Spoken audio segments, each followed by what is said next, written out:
Yeah, hey guys, this is Ian, and today we are looking at the easiest way to write your first book, teach your first course, or even create your first coaching program. So, this is actually something that I created for our platform author. I can't even speak. Always clear your throat before you start recording one of these. All right, so this is something we recorded for our platform community. It's something that those of you who've been reading my own blog for a couple of years know that I've used for quite some time. It's a sequential 6-step process for launching with less. So I'm just going to read you the 6 points, and we're going to look at each one of the underlying ideas within each of those points as well. It's very easy. It's going to give your content a lot of clarity. It will allow you to write quickly, solve problems, help people, and not get kind of wrapped around the axle of writer's block or kind of procrastination or otherwise. All right, so let's take a quick look and proceed. All right, so the first piece is introduction. Seems pretty obvious. Who are you? What do you do? Why this matters to you? And why we ought to believe, listen to you, take you seriously, or otherwise. Just basically introduce yourself. Hi, this is Ian, and essentially lay out, where you've been and what sort of experience you have. All right, the next piece is core concept, the problem, the pain, the challenge, how the issue you're going to be addressing in this content, in this case a book, lands in a life or manifests in the world for your ideal audience, clients, customers, and community. Essentially, this is kind of a hybrid of a book and course list. So, but if you're doing this for a book, this is all geared towards a reader. So essentially, the core concept that you're going to be laying out in the second piece is just articulating the problem, restating the pain, or kind of reimagining the challenge in real life. So this is you're just going to be articulating what it is that your reader probably is already struggling with, and then you're going to be helping them solve or resolve in the next section, which is the exercise or technique. So this is very simply a exercise or technique that readers can use to get relief or high step a hurdle, overcome an obstacle, or get experiential improvement. Now, the asterisk here is this can't be theoretical, and it must be completely contained in the content. So when this book is finished, your audience, and this is really the core piece of this process, right? So most advice or most books that you read are purely theoretical. So they give you a lot of maybe historical context, or the author will tell you all about his or her accomplishments. And it's just a whole bunch of sort of egotistical, kind of vague, positive sounding stuff, but there's never a step-by-step core piece that helps you overcome an obstacle or get relief. So in our process, this is the critical element, right? So you have to have something that you're telling people what to do, how to do it, and essentially, what it looks like in all of its, grit or glory or grace or otherwise.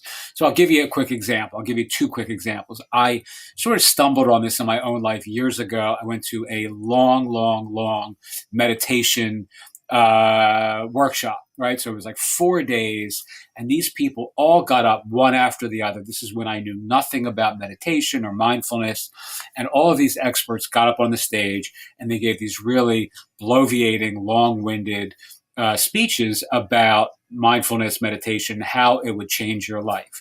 But nobody in the entire program actually taught us really how to meditate. So they just basically were telling us all about theoretically how mindfulness could change your brain and your body and your relationship to yourself and the world and your partner or your kids or employer or whatever. But after like 3 days, I still really wasn't sure how to actually do the practice. And the last day, they showed a video of, and I'm trying to think what his name is, Thich Nhat Hanh, the monk, Vietnamese monk who's done incredible work in the world in general. And he basically gave a simple instruction, which was breathing in. I'm going to get it wrong, so I'm not going to do it. But it was breathing in, I relax, calm body and mind. Breathing out, I smile. Right. So it was this very simple, like 30-second instruction. And that like changed my life. Right. So sitting there that day, I just breathing in, I calm body and mind. Okay. Breathing out, I smile. And I did that like for 20 minutes, like everyone else. And I left that room feeling different. So that is the piece of this that that you have to get right if you really want to do this work in a meaningful way. And I'll give you another really quick analog to this. There's a guy that probably many of you know. His name is Wim Hof. I think it's Wim Hof. And he teaches this, a breathing technique that, is very sort of involved but it's really changing a lot of lives, right? He's the guy who spends time in, deep, cold environments with doing incredible physical feats and just really interesting stuff. But it was the same thing with him. Like I spent all this time trying to like learn what it actually is that he teaches. And he has a course, but I didn't want to pay for that yet. So I was like looking on his blog posts, and I was reading some of his book stuff, and I watched his TED talk, and I just couldn't grok how to actually do the thing. And until I actually like watch somebody say, okay, I'm not going to tell you about how your body is going to change. I'm just going to show you how to do this.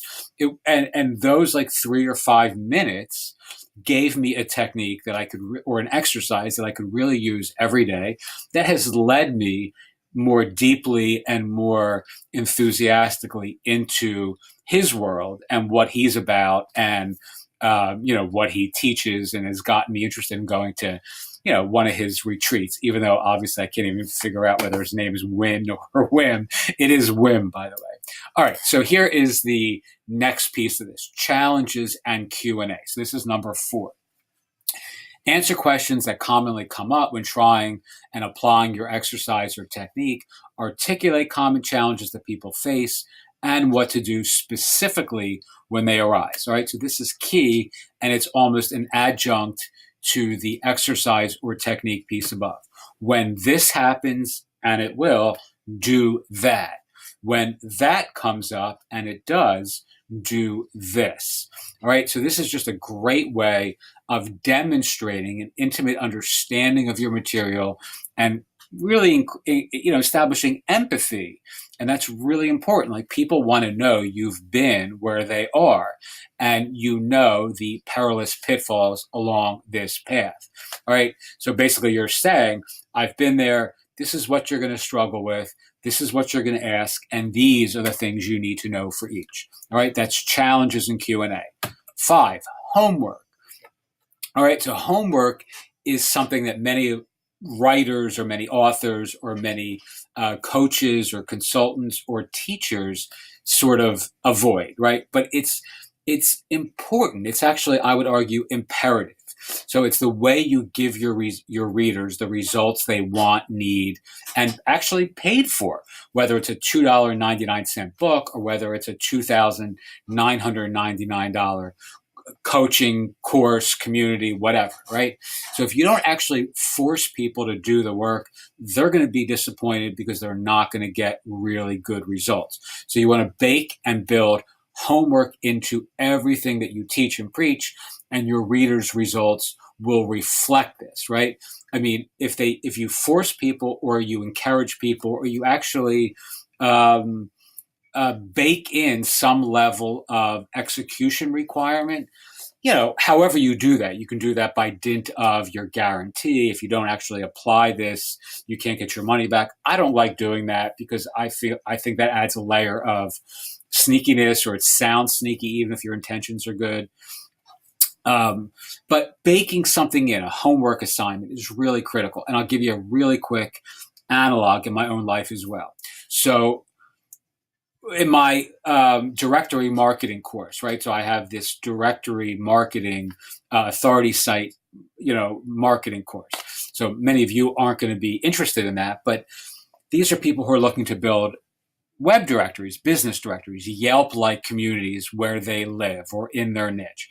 And most of these folks will do nothing with, they will not build anything. They're not going to make any money. They're not going to really build anything worthwhile or valuable. They're just jumping from thing to thing.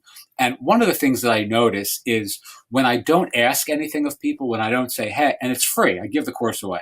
So when I don't even say, interact with me on some level, or do this one assignment, or you are responsible for doing X when you take this free course, they just don't take action. And they just kind of put it off and they move on to the next shiny object a day or an hour or just a moment later when they find one or they stumble upon one.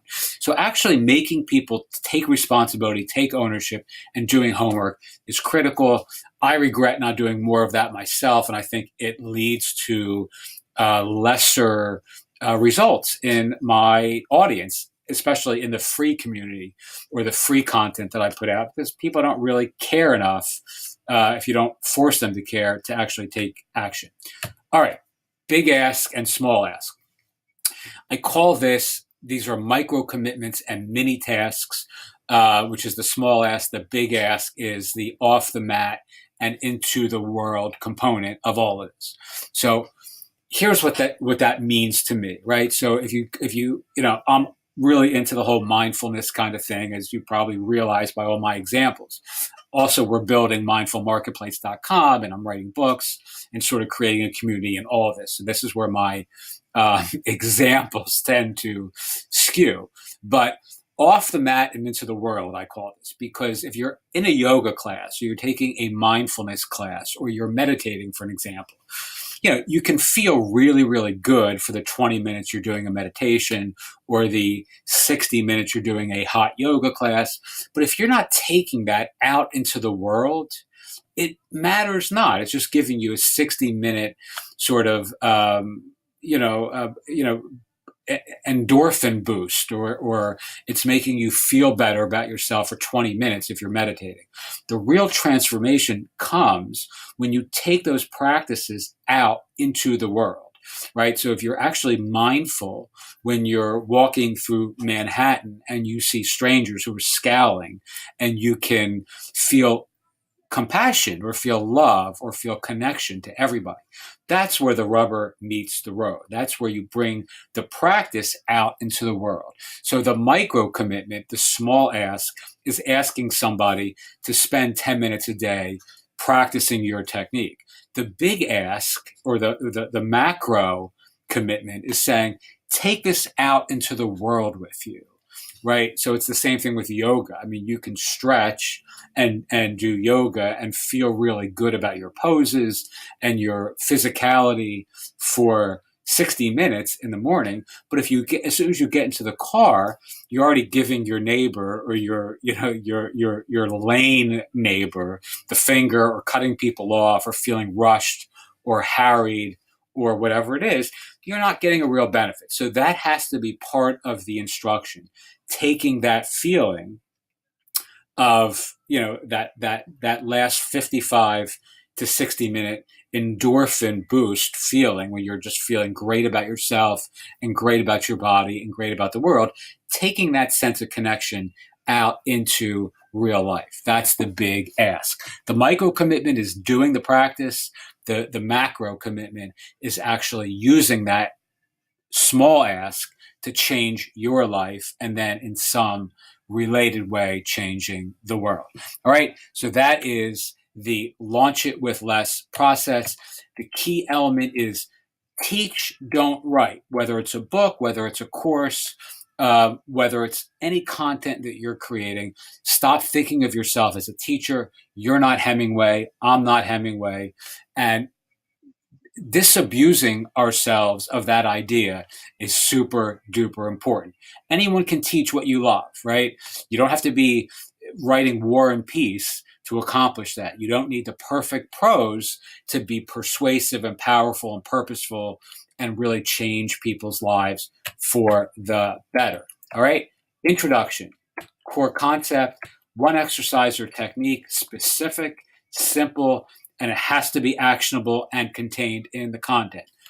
4, challenges and Q&A. All right, articulate what the path and the perils along the path look like, the questions people are going to have, and get clear. This is a great way of establishing your expertise and establishing empathy with your audience. Homework, we've covered, super critical, small ask, big ask, and then you are done.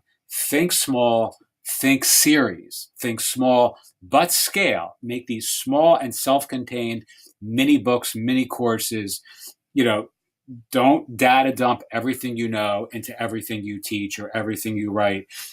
Build, bolt, and just extend your influence with lots of, mini morsels of magic, mojo, and transformation. All right. Again, launch it with less. This is the process. I'm Ian.